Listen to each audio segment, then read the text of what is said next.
Somewhere in your city, right now, an engine is running that was never supposed to exist.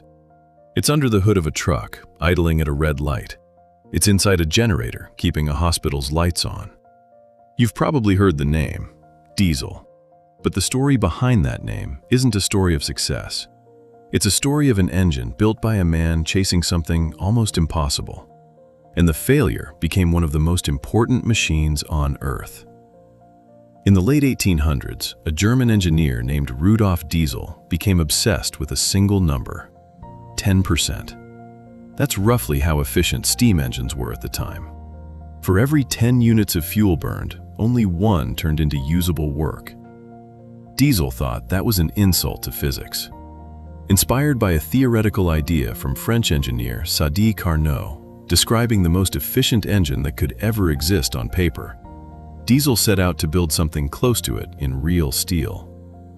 His plan had no spark plug.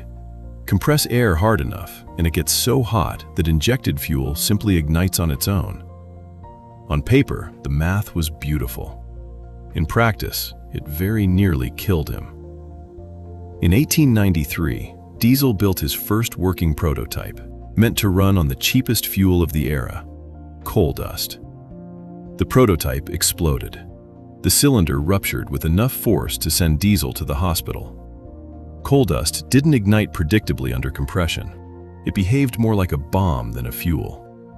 By any normal definition, this was a failure. Most engineers would have walked away right there. Diesel didn't.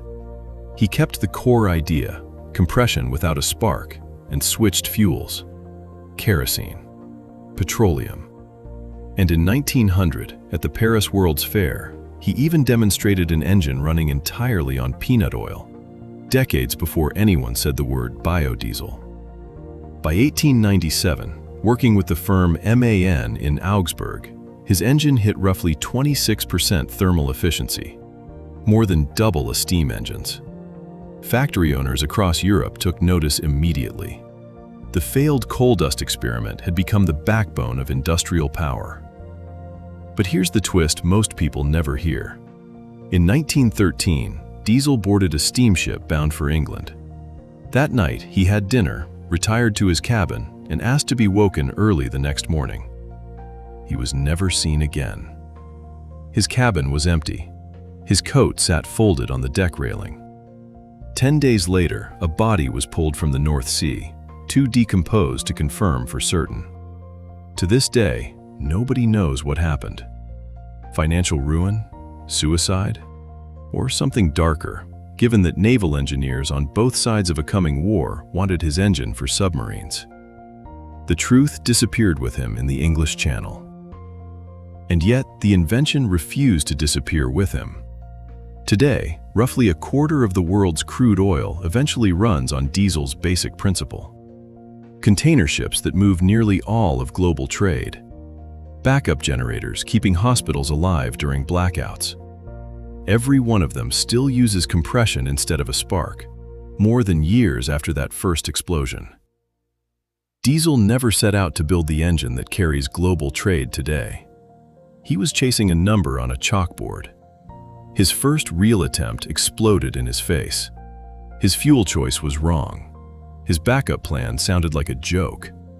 But the one idea underneath all of it, compressed air alone can ignite fuel, survived every failure around it. So the next time an engine idles outside your window, remember what's happening inside that cylinder. It's not a spark.